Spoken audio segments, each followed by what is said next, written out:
Assalamualaikum warahmatullahi wabarakatuh. Kembali lagi bersama saya Sadam Kahfi dari kelas non reguler semester 3 dengan NPM 7420121214 Universitas Surya Kencana. Pada kesempatan kali ini saya akan membahas jurnal yang telah disampaikan oleh Vincentius Vitarius Mendrova di Fakultas Hukum Universitas Atmajaya Yogyakarta pada tahun 2014 dengan judul Analisis Yuridis Pertimbangan Putusan Hakim dalam Pemidanaan Terhadap Delik Tertinggal pada Kasus Konkursus Realis. Jadi pada jurnal ini saya merangkum bahwa ini ada kaitannya dengan materi hukum pidana lanjutan yang disampaikan oleh Profesor Ibu Heni mengenai konkursus realis. Jadi akan tetapi pada hal ini dia pada jurnal ini membahas mengenai delik tertinggalnya ini ya.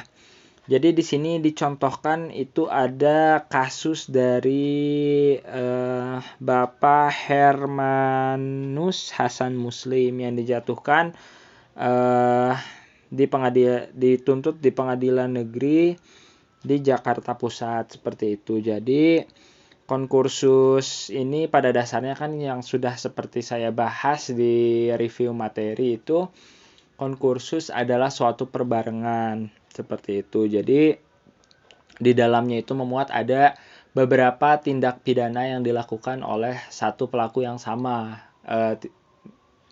Tidak melihat dari waktunya lah, ada meskipun dilakukan dengan berbeda waktu, nah tetapi itu termasuk ke dalam perbarengan atau konkursus. Seperti itu. Tentu saja dasar hukumnya yaitu ada di dalam KUHP dari pasal 65 hingga pasal 74 KUHP ya. Di jurnalnya juga sempat dibahas juga, disebutkan juga. Tapi saya akan fokus kepada masalahnya ya yang terjadi pada Bapak Hermanus Hasan Muslim. Jadi kasus yang diajukan kepada Hermanus Hasan Muslim ini ada dua, yaitu putusan Hakim Pengadilan Negeri Jakarta Pusat nomor 1060 garis miring PID.B garis miring 2019 garis miring Pengadilan Negeri Jakarta Pusat. Dan yang kedua itu putusan Hakim Pengadilan Negeri Jakarta Pusat nomor 1060 garis miring PID.B garis miring 2009 garis miring Pengadilan Negeri Jakarta Pusat. Oh ini mungkin di sini salah pengetikan ya. Di sini yang dimaksud di putusan kedua ini adalah nomor 700 ya garis miring pidana B garis miring 2011. Nah maka dari kedua putusan ini dapat dilihat bahwa kasus yang pertama ini dia dilakukan di 2019, putusannya keluar, dan juga ada di putusan di 2011 seperti itu di Jakarta Pusat. Nah, di sini terdakwa didakwa oleh penuntut umum pada dua perkara tersebut dengan dakwaan yang sama, yaitu ketentuan dalam pasal 49 Undang-Undang tentang Perbankan. Nah, perkara yang pertama ini diajukan di pengadilan dengan hukuman terdakwa pidana penjara selama 3 tahun dan denda sebanyak 5